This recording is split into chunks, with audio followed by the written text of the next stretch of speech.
Hello friends, എല്ലാവർക്കും ചെമ്പരപ്പൂവിൻ്റെ പുതിയൊരു വീഡിയോയിലേക്ക് സ്വാഗതം. നമ്മുടെ ചെമ്പരപ്പൂവിൽ വരാനിരിക്കുന്ന ഒരു ഭാഗത്തിൻ്റെ വീഡിയോ ആയിട്ടാണ് ഞാൻ ചെയ്യുന്നത്.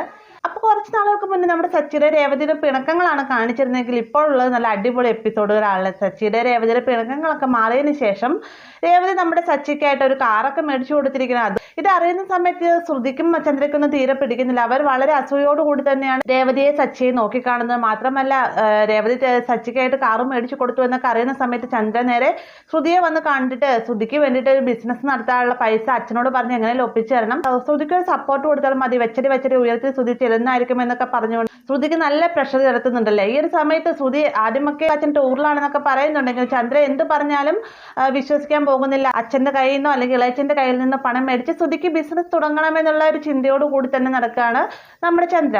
അങ്ങനെ നിൽക്കുന്ന സമയത്താണ് അത് ഇന്നത്തെ പ്രൊമോയിൽ നമ്മൾ കണ്ട പോലെ മഹിമ ചന്ദ്രയെ കാണാൻ വരുന്നത് മറ്റൊന്നിനു വേണ്ടിയിട്ടല്ല, തൻ്റെ മകളെ ശ്രീകാന്തിനെ എന്നേക്കുമായിട്ട് തൻ്റെ വീട്ടിൽ പിടിച്ചു നിർത്തുന്നതിന് വേണ്ടിയിട്ട് വലിയൊരു തന്ത്രവുമായിട്ടാണ് മഹിമ വരുന്നത്. അതായത് ഈ ഒരു ചടങ്ങ്, താലി പിരിച്ച് മാറ്റ ചടങ്ങ്, ആ ഒരു ചടങ്ങ് തൻ്റെ വീട്ടിൽ വെച്ച് നടത്തുന്ന പ്രകാരം മഹിമയുടെ ഉദ്ദേശം എന്നത് സച്ചിയെ മുൻനിർത്തിക്കൊണ്ട് തന്നെ ഈ ഒരു ചടങ്ങ് അലങ്കോലമാക്കുക, അതിലൂടെ തന്നെ എന്നേക്കുമായിട്ട് വർഷ സച്ചിയെയും വീട്ടുകാരെ വെറുത്ത് തൻ്റെ വീട്ടിൽ നിലനിൽക്കുക എന്ന രീതിയിലുള്ള പല പദ്ധതികളൊക്കെ പ്ലാൻ ചെയ്തിട്ടാണ് മഹിമ വീട്ടിലേക്ക് ചെല്ലുന്നത്.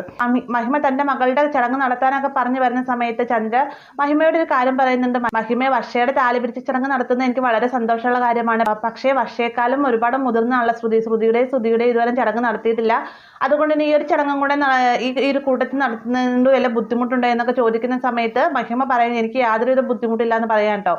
അപ്പോൾ ഇവർ നമ്മളിങ്ങനെ സംസാരിച്ചുകൊണ്ടിരിക്കുന്ന നേരത്ത് ശ്രുതി അടുത്തുണ്ടാവും. അപ്പോൾ ശ്രുതി ആണെങ്കിൽ ആകെ ടെൻഷൻ ആവുകയാണ്. കാരണം തൻ്റെ താലി പിരിച്ച ചടങ്ങ് നടത്തി കഴിഞ്ഞാൽ ഗൾഫിലുള്ള അച്ഛൻ നാട്ടിലേക്ക് വരണം, അത് മാത്രമല്ല പലവിധ ചിലവുകളും ഉണ്ടല്ലോ, ഇതിന് വേണ്ടിയിട്ട് ഒരുപാട് പൈസ മുടക്കണം, സ്വർണ്ണങ്ങൾ മേടിക്കണം, സാരി മേടിക്കണം, അങ്ങനെ ഒരുപാട് കാര്യങ്ങളുണ്ട്. അതിൻ്റെ കൂടെ തന്നെ ഇളയച്ചൻ വന്നതിന് ടെൻഷൻ മാറിയുള്ളൂ, ഇനി ഒരു അച്ഛനെയും കൂടെ കൊണ്ടുവന്നു കഴിഞ്ഞാൽ അതിലേറെ വലിയ ടെൻഷൻ ആയിരിക്കും. അപ്പോൾ ഇങ്ങനെയൊക്കെ ആലോചിച്ചുകൊണ്ടിരിക്കുന്ന സമയത്ത് നമ്മുടെ ശ്രുതിനെ കാണാനായിട്ട് ചന്ദ്ര വരികയാണ്. എന്നിട്ട് ഇങ്ങനെ പറയുന്നുണ്ട്, താലി പിരിച്ച ചടങ്ങിൻ്റെ കാര്യം ഞാൻ പറഞ്ഞത് നീ കേട്ടല്ലോ, അതുകൊണ്ട് എത്രയും വേഗം തന്നെ ഈ ചടങ്ങിന് അച്ഛൻ ഉണ്ടായിരിക്കണം, മാത്രമല്ല ചടങ്ങ് എല്ലാ രീതിക്കും വളരെ മംഗളമായി തന്നെ നടത്തേണ്ട രീതിക്ക് എത്രയും വേഗം, ഇനിയിപ്പോൾ ഈ ടൂറിലാണ് അതാണ് ഇതാണെന്നൊന്നും പറയേണ്ട കാര്യമില്ല, അച്ഛൻ എത്രയും വേഗം ഇവിടെ വരണമെന്നൊക്കെ ഇങ്ങനെ ചന്ദ്ര പറയും. പിന്നീട് നമ്മുടെ ശ്രുതി ഒരു കാര്യം മീരയോടായിട്ട് പറയുന്നുണ്ട്. പക്ഷേ മീരയ്ക്ക് ശ്രുതിയെ സഹായിക്കണമെന്നുണ്ട്, പക്ഷേ തൻ്റെ കയ്യിൽ പണമില്ലാത്തതുകൊണ്ട് തന്നെ എന്ത് ചെയ്യണമെന്നുള്ള അവസ്ഥയിൽ നിൽക്കുകയാണ് മീരയും.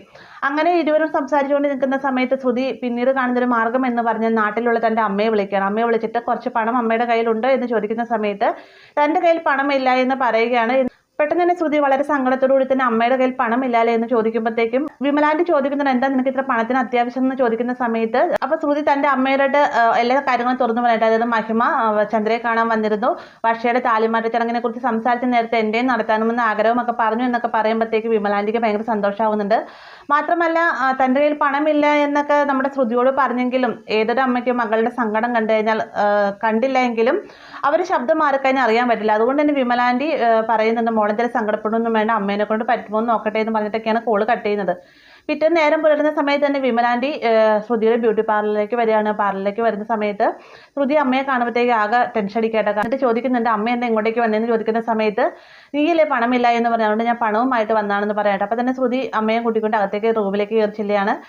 എന്നിട്ട് ചോദിക്കുന്നുണ്ട്, അമ്മയ്ക്ക് അവിടെ നിന്ന് പണം കിട്ടിയെന്ന് ചോദിക്കുന്ന സമയത്ത് നിന്റെ ആദ്യ വിവാഹം നടന്നില്ല, ആ വിവാഹത്തിന് താലിമാല ഞാൻ കളയാതെ സൂക്ഷിച്ചു വെച്ചിട്ടുണ്ടായിരുന്നു, വിറ്റിട്ടുള്ള ആ ഒരു പണവുമായിട്ടാണ് താൻ വന്നിരിക്കുന്നത് എന്നൊക്കെ പറയുന്ന സമയത്ത് ശ്രുതി പറയുന്നുണ്ട്, അതെന്തായാലും നന്നായി, അതുകൊണ്ട് ഇങ്ങനെയെങ്കിലും ഒരു ഉപയോഗം ഉണ്ടായല്ലോ എന്നൊക്കെ പറയാം കേട്ടോ. അപ്പോൾ ഇവർ തമ്മിൽ ഇങ്ങനെ അകത്ത് സംസാരിച്ചുകൊണ്ട് നിൽക്കുന്ന സമയത്താണ് നമ്മുടെ ചന്ദ്ര അങ്ങോട്ടേക്ക് വരുന്നത്. ചന്ദ്ര വന്ന ഉടനെ തന്നെ ബോർഡിലേക്കൊക്കെ നോക്കുന്ന സമയത്ത് തൻ്റെ പേര് മാറ്റിയതിൻ്റെ പേരിലൊക്കെ ചെറിയൊരു സങ്കടമൊക്കെ വരുന്നുണ്ട്. പെട്ടെന്ന് അകത്തേക്ക് ചെല്ലാൻ തുടങ്ങുന്ന സമയത്ത് അവിടെ ഫ്രണ്ട് സ്റ്റാഫായിട്ട് നിൽക്കുന്ന പെൺകുട്ടി പറയുകയാണ്, മേഡം ഇപ്പോൾ അകത്തേക്ക് പോകരുത്, വേറെ കസ്റ്റമറുമായിട്ട് ശ്രുതിമേള സംസാരിച്ചുകൊണ്ടിരിക്കുകയാണെന്ന് പറയുകയാണ്. അങ്ങനെ ഒരുപാട് നേരം ചന്ദ്ര പുറത്ത് നിൽക്കുന്നുണ്ട്. ഈ ഒരു സമയത്തും ചന്ദ്ര പുറത്ത് നിൽക്കുകയാണെന്ന് അറിയാതെ തന്നെ ശ്രുതിയും അമ്മയും ഒരുപാട് കാര്യങ്ങൾ വിശേഷങ്ങളൊക്കെ പറഞ്ഞുകൊണ്ടിരിക്കുകയാണ്. പെട്ടെന്ന് തന്നെ നിത്യയോടായിട്ട് ചന്ദ്ര പറയുന്നത്, ഞാനിവിടെ വന്നിട്ടുണ്ടെന്ന് പോയി പറ എന്ന് പറയുന്ന സമയത്ത് നിത്യ അകത്ത് എന്നിട്ട് പറയുകയാണ്, മേഡത്തിൻ്റെ അമ്മായിയമ്മ വന്നിട്ടുണ്ടെന്ന് പറയാം കേട്ടോ.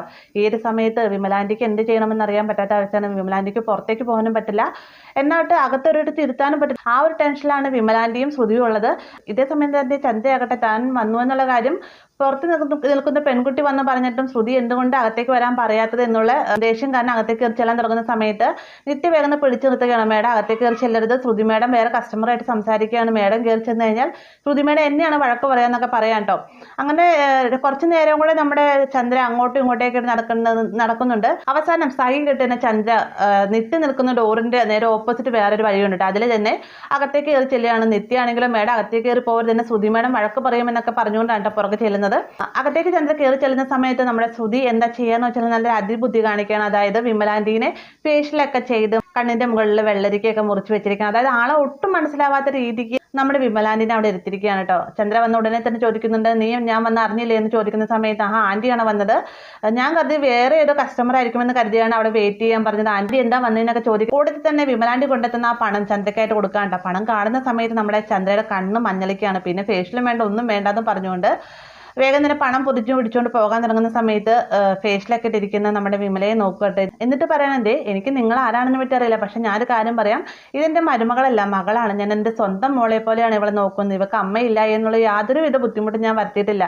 ഇവക്കടെ ചെറുപ്പത്തിൽ ഇവളുടെ അമ്മ നഷ്ടപ്പെട്ടു, അച്ഛനാണെങ്കിൽ വേറെ വിവാഹം കഴിച്ചു എന്നൊക്കെ പറഞ്ഞുകൊണ്ട് നമ്മുടെ ശ്രുതി എന്തൊക്കെ കള്ളത്തരങ്ങൾ ചന്ദ്രയോട് പറഞ്ഞിട്ടുണ്ടോ അതെല്ലാം തന്നെ ചന്ദ്ര പറയുകയാണ്. അപ്പോൾ ഇതൊക്കെ കേൾക്കുമ്പോഴത്തേക്കും വേഗം വിമലാന്റിയുടെ കണ്ണുകൾ നിറഞ്ഞു വരിക കേട്ടോ. ഈ ഒരു കാഴ്ച കാണുന്ന സമയത്ത് ചന്ദ്ര പറയുന്നുണ്ട്, നമ്മൾ പറയുന്ന എന്തൊക്കെയോ കാര്യങ്ങൾ അവർക്ക് ഫീൽ ആവുന്നുണ്ടെന്ന് തോന്നുന്നുണ്ട്, അവരുടെ കണ്ണ് നിറയുന്നുണ്ടെന്ന് പറയുമ്പോഴത്തേക്കും ശ്രുതി പറയുന്നുണ്ട്, അതൊന്നും അല്ല ആന്റി, ഇത് ഫേഷ്യൽ ഇട്ടിട്ട് വെള്ളരിക്കയുടെ ആ ഒരു തണുപ്പ് കാരണം കണ്ണ് നിറഞ്ഞു വരുന്നതാണെന്നൊക്കെ പറഞ്ഞുകൊണ്ട് ഒരു കണക്കിന് ചന്ദ്രയെ അവിടെ നിന്ന് പറഞ്ഞു വിടുകയാണ്. അങ്ങനെ നമ്മുടെ വിമലയും ചന്ദ്രയും നേർക്ക് നേരെ വരുന്നുണ്ടെങ്കിലും ചന്ദ്രയ്ക്ക് വിമലയാണ് ശ്രുതിയുടെ അമ്മയെന്നോ വിമലയാണ് ബ്യൂട്ടീഷ്യൻ ചെയ്ത് അവിടെ ഇരുത്തിയിരിക്കുന്നതെന്നോ മനസ്സിലാകുന്നില്ല. അങ്ങനെ ഒരു ഭാഗം നമുക്ക് വരാനിരിക്കുന്നുണ്ട്.